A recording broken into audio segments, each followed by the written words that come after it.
Hello. Hello. Name, rank, serial number. I think that should be our opener. That should, yeah, maybe it should.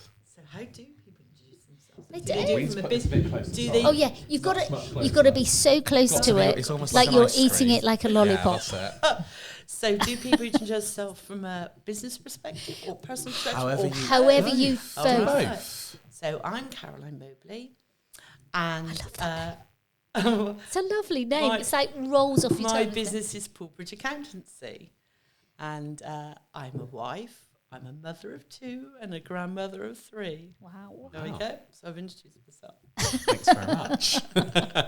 We were, before we started, press the record button, and we were talking about accountants and different kinds of accountants, and our different experiences of accountancy. But I suppose you must have many stories about accountants. Yeah, and what's the value of an accountant for people? Do you know what I'm saying? Because that's the other thing. It means different things to different people. So it depends whether you're an individual or a business. And, you literally get some people that will just say, I don't really want a meeting. I just want you to have my paperwork, puts me together and tell me what I owe. I don't want to spend any more than I need to. And that's our worst thing. We don't want those clients. Yeah. Because how can you add any value to that? You can't add any value. No. Because you're only going to see what they've given you on paper. You may notice some things that are missing, so you chase them, say, has this happened, has that happened? But you're very limited to your knowledge of their business and how you can help them. Whereas a lot of our clients want a lot of different services from us. So we've got clients that want you to run their payroll. They want you to, they may do their own bookkeeping or may not. So they may want you to do the bookkeeping, or they may want you just to review it and do the VAT. Yeah. Or they may want monthly management reporting or quarterly management reporting.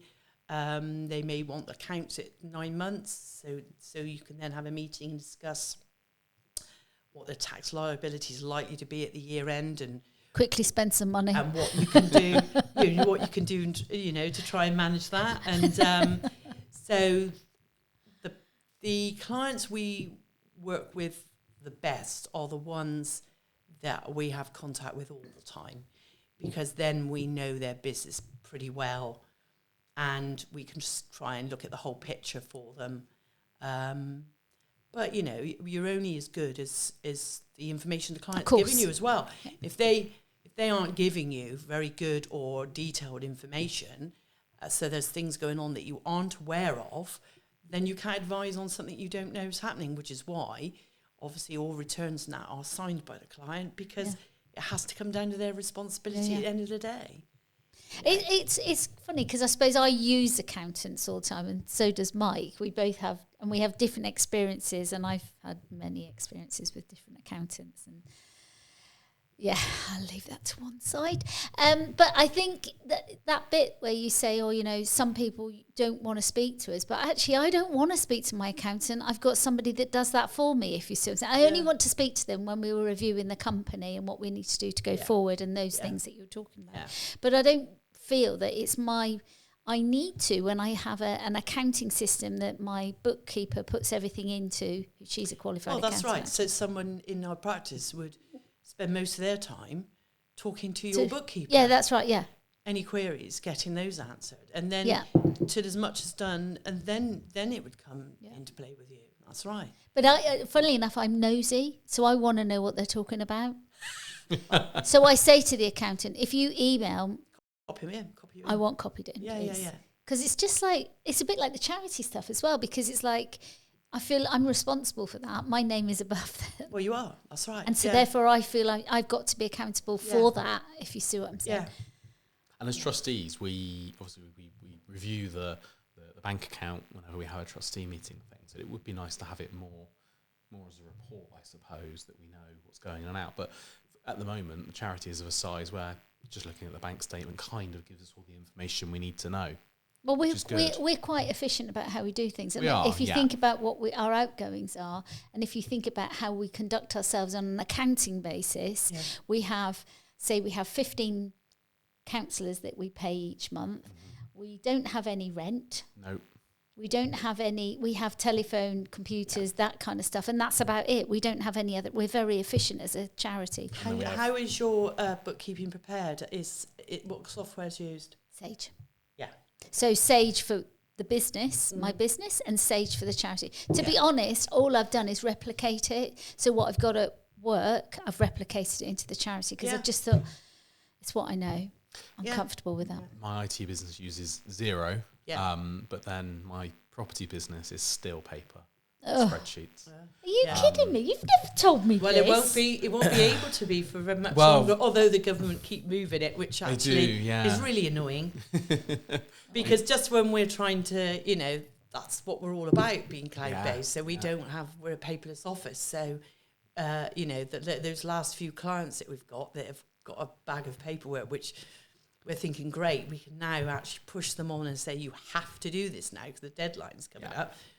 They went and moved the deadline, so we can't even use that as an argument. So, how Mike and I met, this is quite funny, really.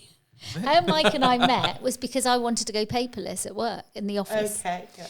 So, because realistically, I could no longer store all of the client files, and realistically I didn't want to hold on to all those files. We have hundreds of people, and it's just crazy. So we're paperless, and Mike actually wrote a program, on a paperless system, and yet he's still using paper for his company. I think the problem, my property business is there's so much paper.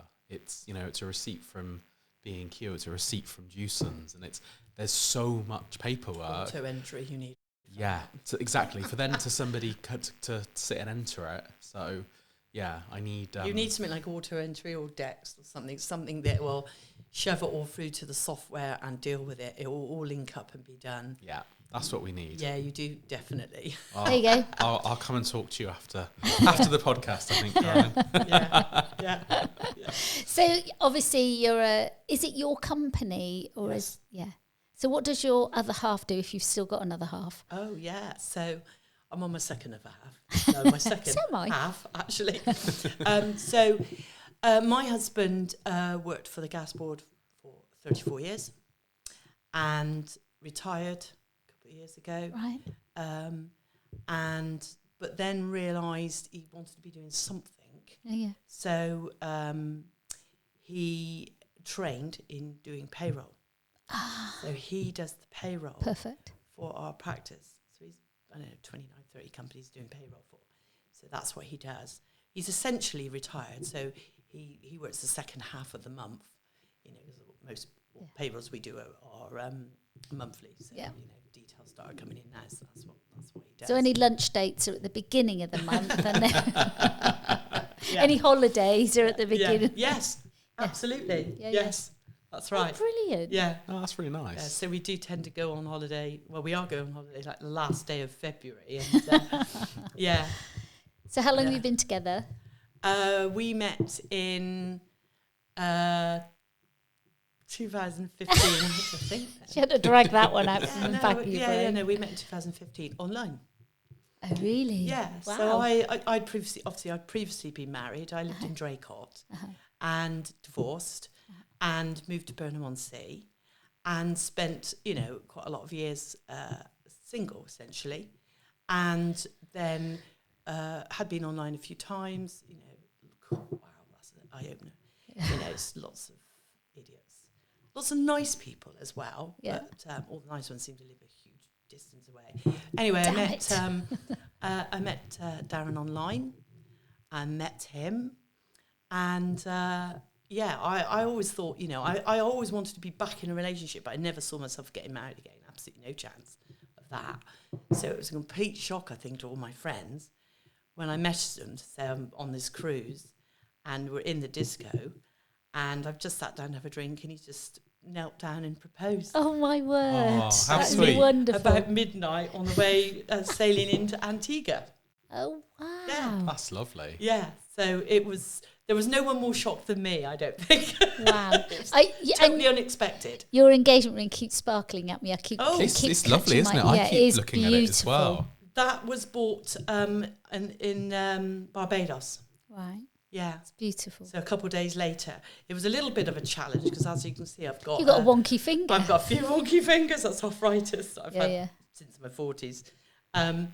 So it was quite a challenge, you know. So we went into the jewellers, basically. The first one wasn't listening to a word I said. Yeah. And as you can tell, I talk a lot. And so the second one was, can you deal with that? Yeah. And they said, does it change much? And I said, no, the finger doesn't. That's it. That's what you're dealing with. And they said, yeah, of course we can. And they did it. Of course, they've got to turn things around pretty quick because you're waiting to sail off again at the end of the day. So 4 hours.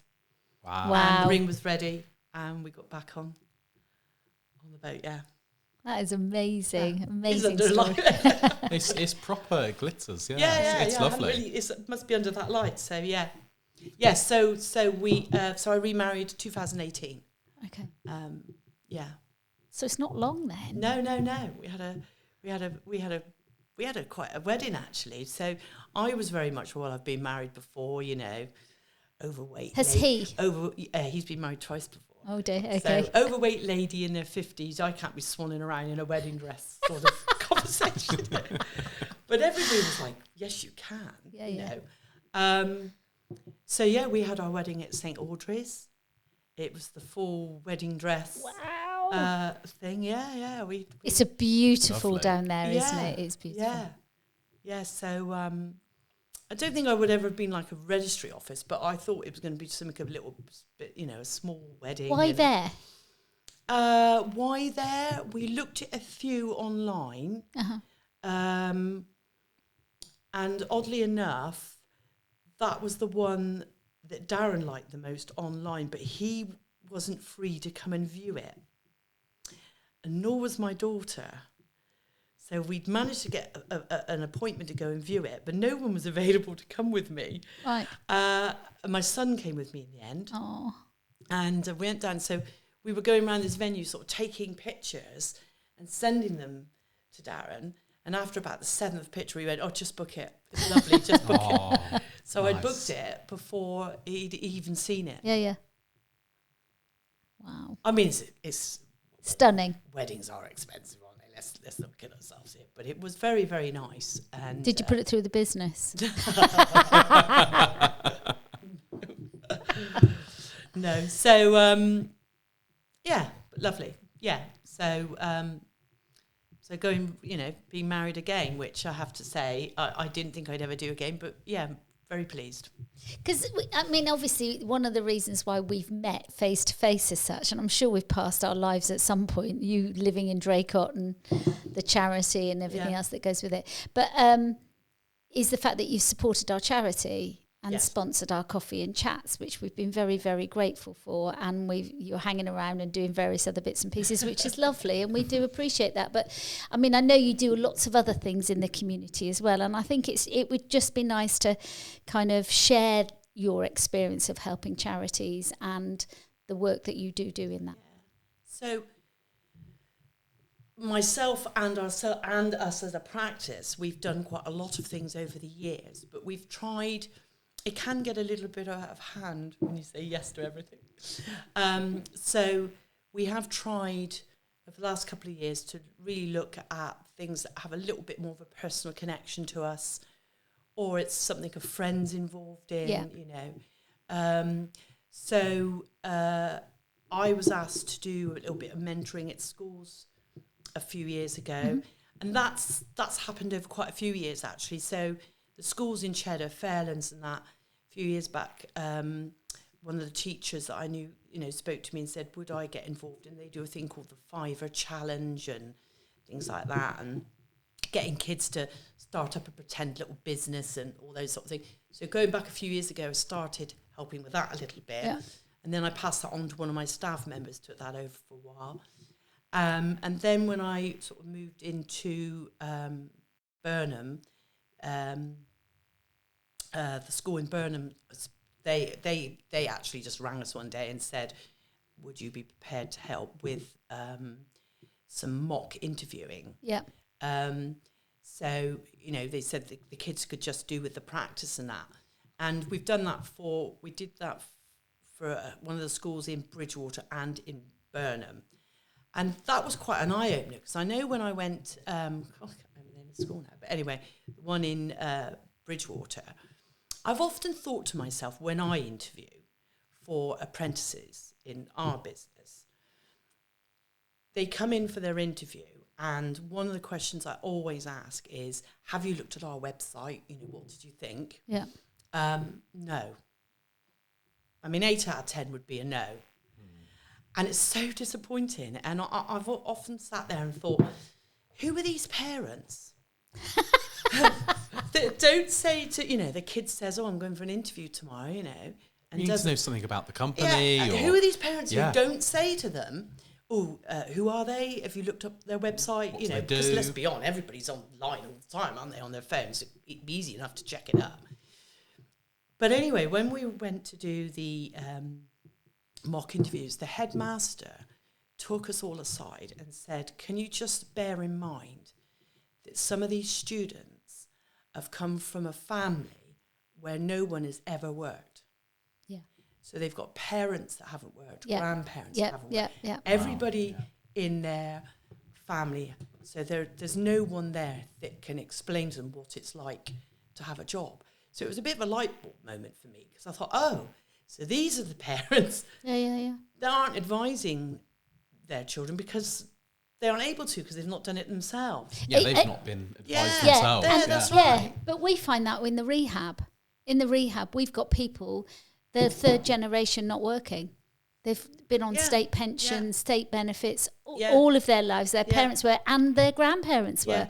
And it's like, so when you say to them, actually, you need to go and get 16 hours voluntary work when you're going into transition or aftercare, or you have to do at least half a day voluntary work in the community, it's like you're asking them to stick a needle in their eye because they haven't got a damn clue. Yeah.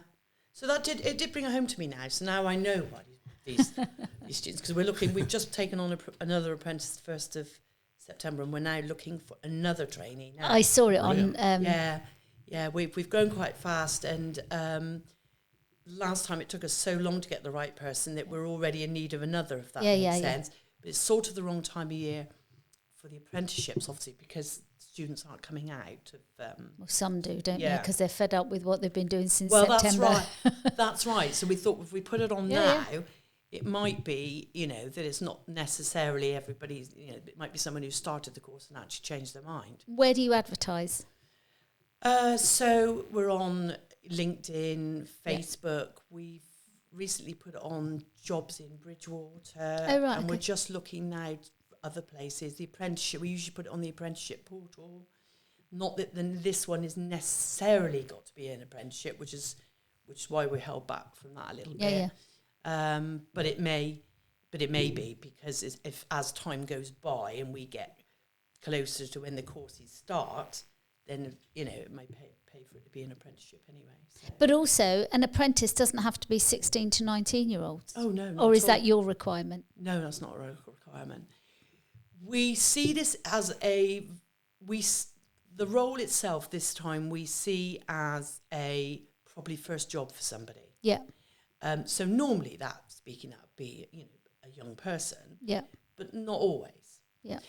Then what becomes more difficult when it's a older person is it has to be an apprenticeship really then. Otherwise, you've got to have them on a certain salary from day one. Yeah. Now, when you're training someone from scratch, so no experience at all, to then have to start them on £11, £12 an hour or whatever, then, you know, you're making quite a loss there until you've trained them, because they're going to need a lot of our time. Yeah. Which is why, you know, a lot of people go down the apprenticeship route, and the apprenticeship route has worked quite well for us. So we've got someone who's 6-7 years with us now, did the apprenticeship route, and now manages a department. You know, they've been there all that time. And then we've got another apprentice that's been with us nearly 3.5 years. She's finished 3 years of studying AAT for accountancy, and has just started ACCA to become chartered. Yeah. And we've got another one who joined us September. She's doing really well, and is at college on day release. And then we're looking for the next one. It's brilliant though, isn't it? It's grow your own, really, isn't it? It's like your vegetables in the garden. It seems to work quite well for us normally. Now, not always. We had 3 missed-starts before the one that joined us in September. It doesn't always work. Yeah. But when it does work, it works really well. Yeah.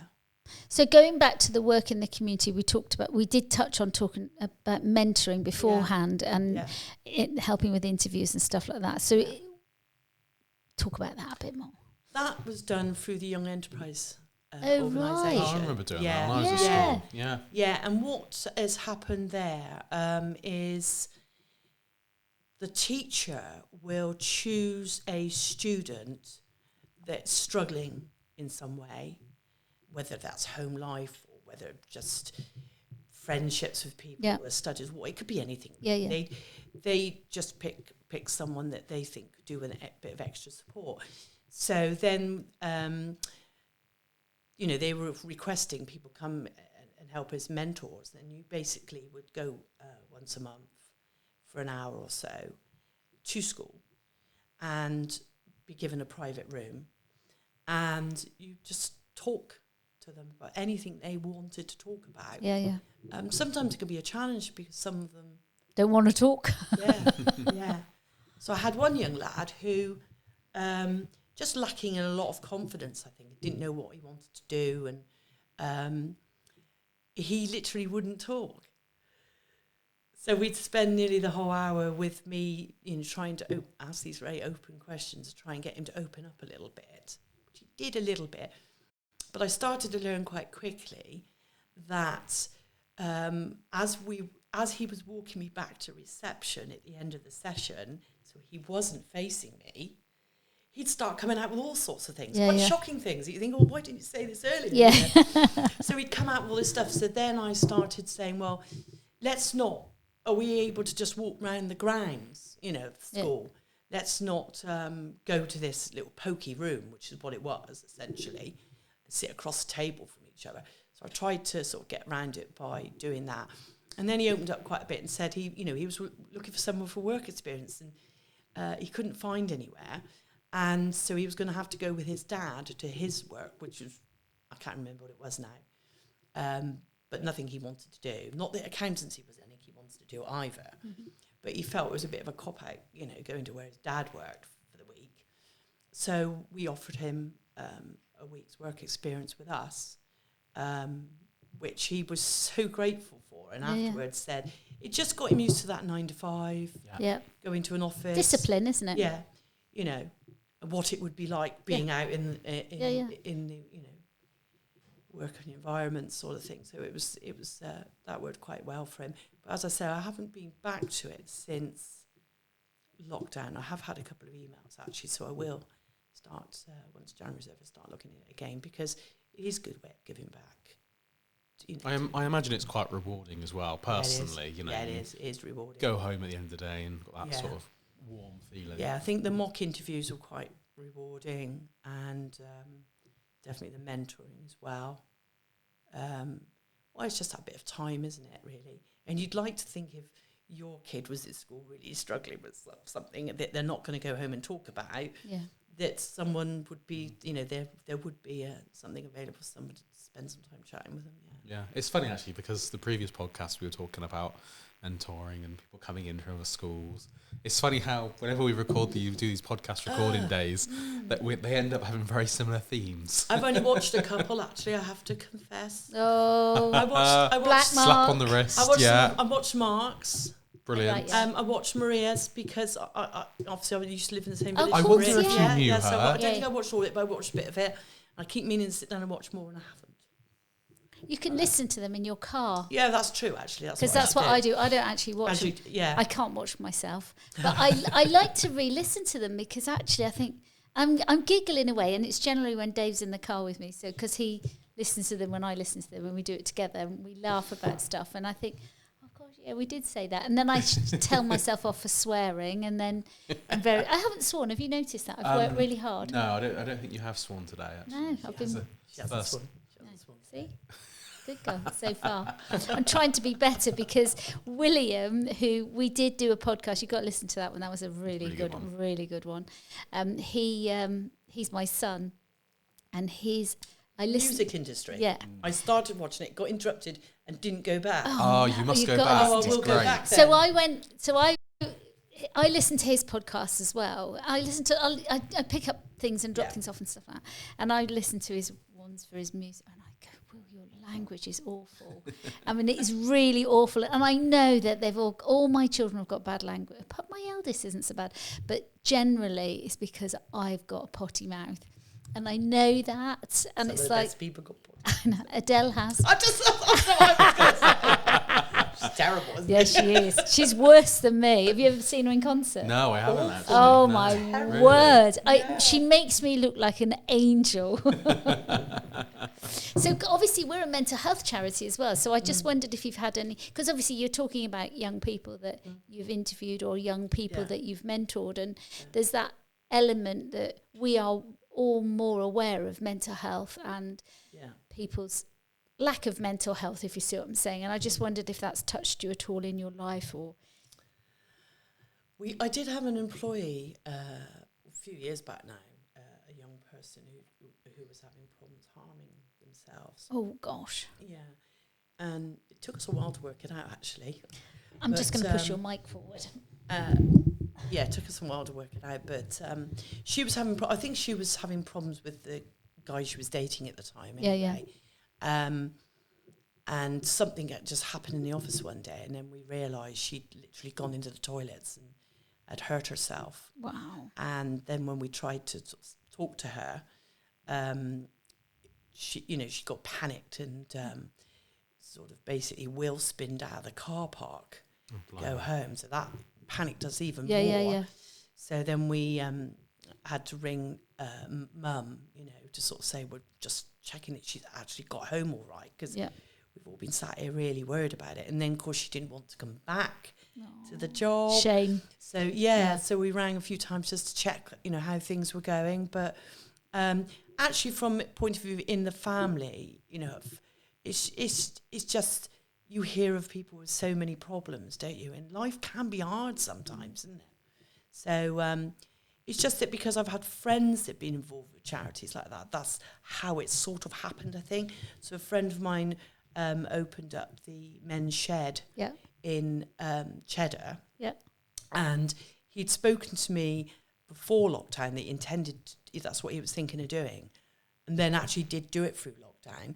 And obviously because it was to help, men's mental health and that, it was actually one of those things that were allowed to happen through lockdown anyway. Yeah. So that's been growing and growing. Is that Andy that did it? Yes. Laken. Yes. Yeah. And then I must get him on here. Can you talk to him? Tell him Angie says. Come on the podcast. Come on the podcast. He's brilliant. I know. He is an interesting person. Yeah. And so then obviously it was Mark Andrews that spoke to me about your charity. Yeah. Which I'd only heard of a little bit before.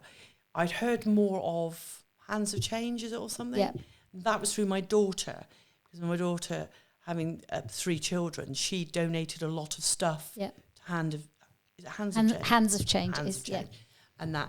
But when Mark started talking to me about it, and I thought, actually, we'd stopped we'd stopped donating to a few charities because we didn't really have any connection with them anymore. So we were looking for things that were more local. Really more local and some sort of connection, really, through friends or something. Yeah. So no, I appreciate that. So we thought actually that that would be good. That would work for us. Yeah. And I think very often charity work is about who you know, whether you've got an affinity to what they're supporting, if you see what I'm saying. So like Men's Shed, Men's Mental Health, Mark, Somewhere House, Somerset. It does make those, you do make those connections, don't you? We did, I'm trying to remember how we got connected to, we did the big sleep out. Oh, did you? Yeah. So bloody hell, you're brave. Do you know what? I did that. I did that 3 days before I got married. Oh my goodness. I slept. Wow. I slept in a car park. So, and it literally was, luckily, it was a really warm evening. So thank the Lord. My staff, I don't think, were very impressed because I basically said, "Oh, I've decided We it's are- a charity." You made them all do it. Well, I didn't make them. You did. I just Yeah, you presumed- did. I just presumed everybody be with me on it, and at least one wasn't. Some weren't. So I didn't make anybody do it. But yes, so it was a case of you were given a piece of cardboard. Yeah. You took your sleeping bag, and you slept on the concrete, or tarmac rather, in a car park for the night. And I can tell you, you know, although I've got quite a lot of padding going on here, There's my not a hip lot of sleep. bones and my yeah. So I actually did do that just before. Wow. Yeah. I can't even sleep in a tent on a like blow up bed now because it just hurts too much. Well, I have quite a few times actually. So I've been down to the south of France and camped for a couple of weeks now, but I don't think I could do it now. No. I think I'm just past. We've got a motorhome now. Right. So we They've bought gone that. up in the world. Yeah, we've That's had that just over a year. And I Nice. think now the tent thing, yeah, we were trying to get Glastonbury tickets this year, full weekend tickets. Yeah. We quite often go on the Sunday. We tried really hard to get the full weekend tickets. And then you have to get the ticket and then get the motorhome ticket. And I was saying to my husband, well, what about if we get the weekend ticket, but we can't get the motorhome ticket? You do realise that's going to be, 5 days in a tent. And we both sort of thought, oh, let's hope we get the all or nothing. And you got nothing, I'm assuming. We got nothing, but we're going on the Sunday. Oh, right, okay. Sunday, that's what we But got. coming back to that homeless kind of experience, I mean, we've got like the coffee and chats. We have people that are homeless that come along to that, and it is quite amazing how resilient people are who are homeless, or seem to be at times. Because let's face it, you and I are moaning about having to do it for one night, but when you're constantly sleeping rough, it's not a pleasant time. I mean, I've never been homeless, and I don't know anybody directly, that has. But my first thought always is how scary it must be because of the sort of feeling insecure. Yeah. Because if you're sleeping in, I don't know, a bus shelter or a doorway or whatever, and people are just walking along all night, and you must be so vulnerable for someone, who's drunk to sort of take the mickey out of you or attack you just for the sake of thinking it's funny or something, and I think that's obviously you've got the cold and the wet and all of those things, and not having anywhere easy to go and have a shower and get food and stuff, but actually that whole night thing where you're vulnerable to everything must be absolutely terrifying. Well, I mean, it's funny because when many years ago, I was homeless. I didn't live on the streets, but what I did was I compromised my safety by living in a situation that wasn't safe. Yeah. Just so that I had a roof over my head. And it is that bit where you think people don't understand why people go back to abusers, why people go back to... Because it's somewhere to be, isn't it? It's a roof over. It's a roof, yeah. And actually, being in domestic violence or being frightened or whatever the circumstances, or prostituting yourself because that's the only way you're going to get a roof over your head. Yeah. That's why people do it. Yeah. It's that understanding of the fear of being on the streets. The thought of being out all day and knowing you haven't got anywhere to go that night must be just the worst thing. It must be the one thing you think about all day is like, I've not got anywhere to go. It's all-consuming, tonight. Isn't it? Yeah. It's not even just that, is it? It's the ability to eat, the ability to get fresh water. It's all of those things that are a massive struggle. And I mean, I'm, my childhood experiences were of similar experiences, so it's not that wasn't anything new to me. And I think that was the thing where, and I remember myself, and I wrote it in my book about walking around London, can't remember where the hell I live. Because we'd moved so many different times, and I'd forgotten actually the address of where we were, and I didn't have a clue where to go. And and being in London at that time wasn't a very pleasant time to be in. But it is that a lot of people are in that situation. But also some people choose to be in that situation as well. We've got people that we've offered them accommodation, but they refuse to take it. It's a weird one. And what's their main reason for that? Okay, so imagine that you're in an environment where you're living not with necessarily, but around strange people. Whereas when you're homeless and either you live in your car or you live on the park bench, you decide to a certain degree. Obviously, you can't decide the drunk that comes past you or the person that walks past you, but you have a level of decision making. I had a really interesting conversation just yesterday, actually, with a member of staff from the council around homelessness and people that are refugees, that kind of thing. And, you know, there's so many of them that sadly make themselves intentionally homeless because they believe that they will get given some better accommodation than they've currently got. Okay. And, you know, it's only when they're being pushed out the door that they then realise that actually what they've got is the best they're going to get. And if they want better, they need to go and work for it, or they need to try harder, or all of those things. But yeah, it was really interesting having that conversation. But as a I mean, we've had problems this week in one of our accommodations. In fact, it's been going on for a month now, where we have strict boundaries about what goes on and what doesn't go on in our properties. And so there's no drugs, no alcohol, no smoking. If you want to smoke, you smoke in the garden or you smoke outside, and literally no drugs. We're zero tolerant when it comes to anything like that. And then you find that somebody's smoking drugs in one of the rooms and you think, are you kidding me? Because actually, but because they're not part of a certain, you know, we can pretty much ask them to leave quite quickly, but you still think, hold on a minute, there's somebody out there that was desperate for that that flat or that bedsit or whatever, and then you're destroying. It's addiction for you, isn't it? But that's not. These are people that are working full time. That it's casual drugs. That's how they see it. It's that's okay. Well, it's not okay. No. And then they spoil it for the other people. Yeah. And there's people around them that are in recovery that don't want to be around that, and they spoil it, and it really blooming annoys me. No, I totally get what you mean. And then they expect the local authority to pay their rent because they've lost their job, they've lost it, you know, and then we're back in that cycle again. That's right, yeah. It's their behaviour that leads them to that situation. Yeah, but I also think that people don't realise that they can get housing benefit to pay for their rent. You know, there is enough money in your housing benefit allowance to pay for your rent to get yourself a little room somewhere. So you have got a level of safety, but some people just don't want it. It's very, very sad. Do you think it's the paperwork,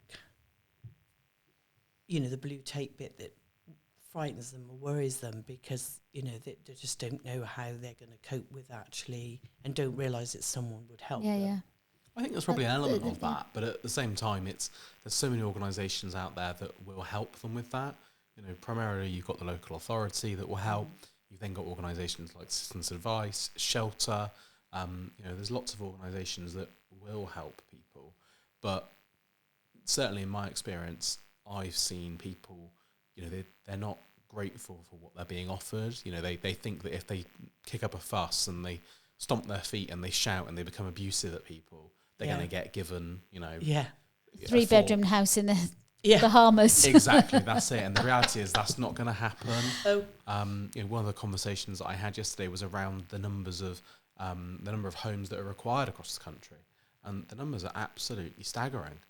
And then you've got people that, just take advantage of the system and they keep going around in circles for looking for housing and that they don't need or deserve, and they won't settle for what they've got. But then that comes back to an accounting thing, doesn't it? Yeah. Because, you know, when you talk about land laws, like many, many years ago, they said you should own the property that you're going to rent out and not put it through a company because for tax reasons it's better that way. Then they change it. So all those people that own the properties are now up shit creek without a paddle, for want of a better phrase, and they're thinking, and then they're going to change this, and then they're going to change that, and actually they don't encourage people to actually purchase properties, people that can afford to purchase property, and then rent it out to people, because actually it's such a ball ache, really. Yeah, and it's changed so much over the last few years as well, and it's becoming less and less attractive all the time, isn't it? Completely. You know, it's becoming less attractive to be a business owner. You know, I mean, they're scrapping that bit of, you know, dividend, £2,000, there's even scrapping that, you know. It's becoming less and less attractive all the time, isn't it, really? Yeah. They're not encouraging people to kind of develop themselves and help other people out by providing them with a home. No. I mean, we have a reasonable amount of properties and we provide a lot of people. I think it's about 43 people we provide homes for. They're all vulnerable people. And we've worked really, really hard to do that. And, you know, you think, why? Because it's hard work with vulnerable people. Yeah. It's not just a straight rental. You're dealing with well, you have this as well, don't you? And it's very tough. And you think, I didn't do this to make loads of money. I do this because actually we give them a low rent. We do everything as best we can. And then you get stung by the tax man. And then red tape from red tape. Do you ever think to yourself, I think I'm just going to go back employed somewhere? Well, do you know what? When you talked about your apprentice, I thought, I reckon I could do that. and I have at times, and I would never do it because I wouldn't. I do look in the jobs. Do you? I do. And I don't know why I do it. I think it's just, first of all, I check that we're paying our staff properly. That's one thing that's really important to me. Yeah. And the counsellors that we have for the charity. And also to check that... I don't know. I think it's just value, my own value, because I have my own company. Yeah. Or with my husband, obviously. I just sometimes need to think, I am worth it. Do you know what I'm saying? That is, if I was out there, I'd be being paid this amount of money. Do you think also when you're running your own business, you know, you think to yourself all the time, am I a good boss? Am I running a good business? Am I treating my staff well?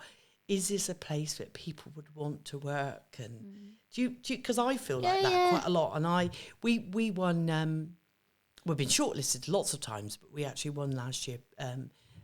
Employer of the Year. Yeah, that's fantastic. We're shortlisted again now. So and who's that with? So Somerset Business Awards. We get shortlisted all the time. Yeah. But don't get an award. So you get shortlisted and then you get into the top 3. Now, we've been to the top 3 a few times against massive businesses. Yeah, yeah. So Singer and WPA, I mean, great big businesses we're against. But we've always just got to the top. I say just got the top 3. We've got to the top 3. Not one. So we've just been shortlisted again this year. Sedgemoor Business Awards. We get to the top 3 quite a bit, and last year we actually did win for that. This year we top 3 again. We didn't win anything this year, but it sort of reinforces for you that you're doing quite a lot of things right. I think. Yeah, to get to top 3 is really good. But honestly, to get employees and to keep employees, and to make sure everybody's happy. You've got to chuck quite a lot into the pot now. Yeah. More and more and more. And it's not just salary. No. You've got to put a lot more into the pot. So, we do. There's an awful lot of benefits going there, which obviously all have a cost to them. Yeah. But if you then lost an employee and had to replace them, costs. That's a huge cost anyway. Yeah.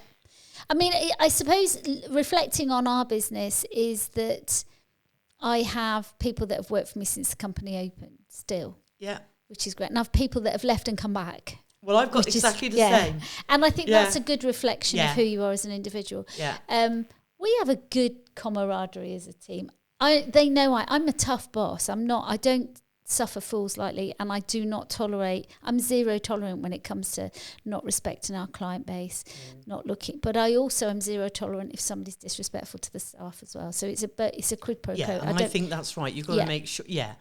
And I really, really care deeply for my team, really deeply. And, and have done things that most employers wouldn't do for their team. How big is your team?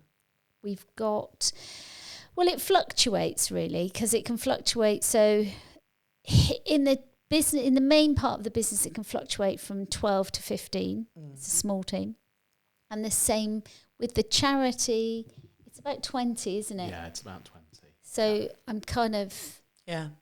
But I can't... And I think, I don't know about how you feel, but when you sit at the top, and I don't like that top image. No, I know what you mean. But it comes with responsibility. So when you sit there... The buck does stop there. Yeah. Yeah, we were talking about a fire issue that we had at work the other day about one of the fire doors, and Dave and I had words about it.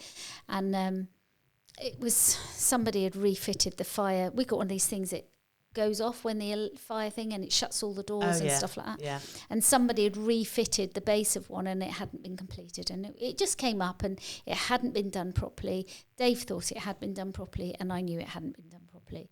And I'd said to him, and he didn't do it. And he ended up being cross with me because it was a cross wire thing. But I'm vigilant about that, because it's like I said to him, it's not you that's going to end up in prison, it's going to be me if somebody dies or something like that or whatever, and they come and inspect. It's my name on the door, it's not your name. Even though he is an equal partner within the business, it still comes back. And this is the difference between being the boss and being an employee. Yes. Very much so. Completely agree. Yeah. Very much so. Can I have a job, please?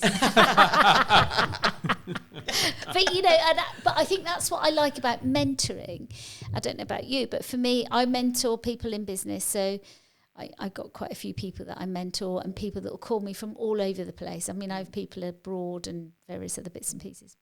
And what I like about that is I'm detached. I'm not detached because I care for the people that I mentor, but I'm detached from the business. We can sit down and we can have a whole conversation about it, but actually then I can go, well, it's up to you what you do.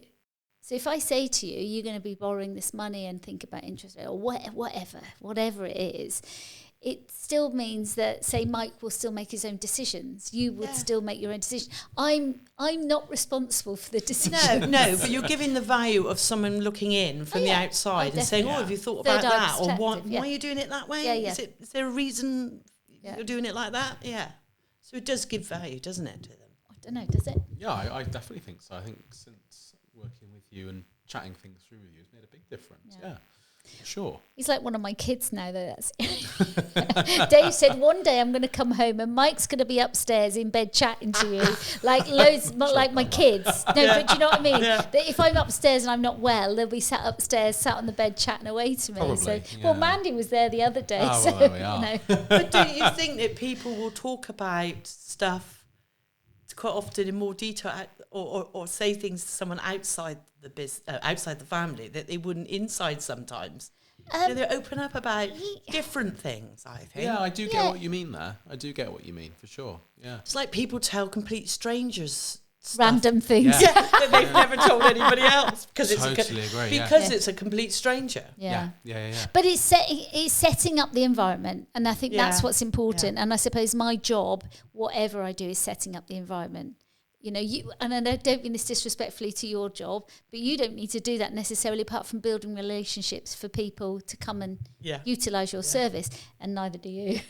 Whereas for me, it's creating an environment in which allows people to open up and share their story. That comfort and trust. And takes time, doesn't it? But like you're the person that isn't giving you that information, and you say, is this about trust or not? And you think, well, actually, come on. How much more do I have to show you that I'm a trusting person? Whereas almost when you come, as a counsellor, therapist, whatever you want to call me, there's an I don't know why, foolishly, some people you get an automatic trust, and most people. Yeah, and I think that's true. That I think some people you automatically think, don't you? Well, you open up to some people a lot quicker than others, and a lot of that often comes down to how much they open up to you. Isn't it? If someone's quite a closed book, then you don't open up to them very much, do you? Because you've not got that give and take there for starters. I think you're right. Yeah, the whole give and take. If you share stuff, they're willing to share with you as well. Yeah. I also think there isn't. But what part of that is that bit about there's a level of equality within the relationship then, if you see what I'm saying. So, I have difficulties, you have difficulties, we all have difficulties. They're just different. And I think immediately you're on an equal basis, whereas somebody that sits at the top, and I know I said that, but somebody that sits up there perhaps looking down on people can make people feel like they're looked down on. We did that podcast, didn't we, with Wayne? Yes, and he was terrified of me. I mean, he came to work for us, and actually, he thought I was going to sack him. And I said, I will sack you. I will sack you if this doesn't change. I have to, because it's a safeguarding, and it's this and it's that. But it's not that I don't like you as a person. It's just that if you can't follow we have legal responsibilities in some things. And same as you, if you've got somebody that forgets to put a nought on something, do you know what I'm saying? Yeah, there's only, The consequences are... Well, yeah, it's consequences. And the thing is, everybody makes errors. Of course they do. If you've made an error and then you haven't learnt from the error, exactly, then actually, that's, you've got to have learnt from it. Because if you've not, and you carry on, then there isn't a job there for you, because you can't be trusted. Yeah. And I think the worst thing you can ever come across is someone that makes an error, realises they've made an error, but don't tell you, or even worse, try to cover it. Because at least if you know there's been an error, you can think, right, okay, what's gone wrong? How did it go wrong? Yeah. How did it go wrong? How can we make sure it doesn't happen again? What do we need to do to put it right? Yeah. Because let's be honest, there aren't many things you can't put right. And how does it affect other things? But when someone's done something and then doesn't own up or let you know, then you can't deal with it at all, can you? It just escalates from there. Well, I So made again, an that's trust again, isn't it? Yeah, but trusting that somebody will tell you. I mean, yesterday I made an error, and it was something that I woke with this morning. I do meditation in the morning, so and it came into my meditation. I thought that I need to do something about that. Straight away, spoke to Victoria, who's our current manager, and said to her, "Look, I made an error yesterday. Can you please rectify it? This isn't happening. I will do this, but I'm not doing that." And she went, "Fine, thanks for letting me know." I mean, I didn't have to. I could just say, "Tell her I'm not going to do that." I didn't, but I thought by owning my part in that, then actually it's a good role model to everybody else in the company. Oh yeah, I'm not perfect. To know for your employees to know that you can make an error, and you openly say, "Oh, I've made an error here. I need to," that actually, makes them realise that, we can own up then. And that's what you want. Yeah, of course. You want people to own up if something's gone wrong, because nobody doesn't make an error, No, not at all. And I think I'll own what my error was within reason. It was about having lunch with somebody. And it was as simple as that. And it wasn't appropriate. Oh, okay. And that was, in the eyes of the world, it's absolutely fine. But in the eyes of my professional boundaries, it's not appropriate. Ah, right. Okay. And that was enough for me to think, I thought, oh, there's a special and different thing here, and I can't do that. I just can't do that. But you learnt from it.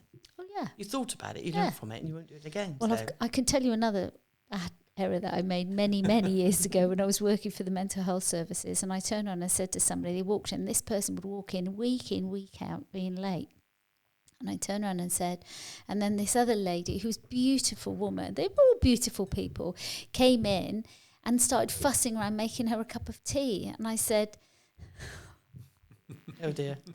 She's big enough and ugly enough to make her own tea. You don't need to do it. And I thought, oh my God, I'm just talking to somebody who's got an acute mental health problem. And I can't tell you the rest of the story because it would be inappropriate, but the consequences were not good. And I remember going to the team, and the consultant psychiatrist, who was a really, really lovely man, turned around and said to me, "We've all done it. We've all said something and regretted that we've said it after the event, but you can't take it back." No, it's that's said. right. Once it's said, you can't take it back. And that was it. So I've never done that since. Yeah. It's an awful thing that happened after, but hey ho, that's life. I can't change it. So, but yeah. Cool. Food for thought. I'm just aware of time. Yeah, I am. I think we should ask our usual question, which we ask at the end of all our podcasts. Oh, which right, is, okay. What's your goal for the year? Because in 12 months' time, we'll invite you back, and we want to be able to do a bit of a review and say, hey, did you achieve that goal? Right. So my goal for the year is to work less hours. Okay. So I actually can't, planning ahead in that, which obviously I do, and I have my plans for the next few years. I just want to go down slightly in hours, but I can't see when I would stop working. I can't see that, but definitely down. We've got this, like I said, we've got a motorhome. Yeah, we went away, 8 or 9 times last year, 4 or 5 days at a time. We're off to Spain for 3 weeks in May, and we want to start adding longer trips. I can work from the motorhome, but essentially, like I said, my husband is basically retired, and he's waiting on me a little bit, but I don't want to retire.